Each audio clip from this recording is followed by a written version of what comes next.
الله أكبر الله أكبر الله أكبر لا إله إلا الله.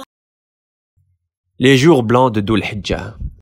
Les 3 jours qui suivent l'Aïd sont appelés les jours du Tashriq. Durant cette période, il est sunnah de rester à Mina, d'invoquer Allah, puis de lapider les stèles d'Al-Jama'at. Si le jour de l'Aïd, nous n'avons lapidé que la grande stèle, ce jour-là, nous lapidons les 3 stèles de 7 petits cailloux chacun. Après avoir accompli ce rite, nous nous tournions en direction de la Qibla, puis invoquions longuement Allah. La lapidation des stèles mérite un coup de projecteur particulier. Ouvrons une parenthèse historique. Tout comme l'ensemble des rites, il est effectué afin que le nom d'Allah le Très-Haut soit évoqué. Mais cette lapidation ne vient pas de nulle part. En effet, il est rapporté par Ibn Abbas que le jour où Ibrahim est venu vers le lieu où les rites sont pratiqués, le diable s'est présenté à lui près de la stèle Aqaba. Ibrahim l'a alors lapidé de 7 pierres jusqu'à l'enfoncer dans la terre. Puis Shaitan s'est présenté à lui près de la seconde stèle. Ibrahim l'a alors lapidé de 7 pierres jusqu'à l'enfoncer dans la terre. Enfin, il s'est présenté à lui près de la 3e stèle. Ibrahim l'a alors lapidé de 7 pierres jusqu'à l'enfoncer dans la terre.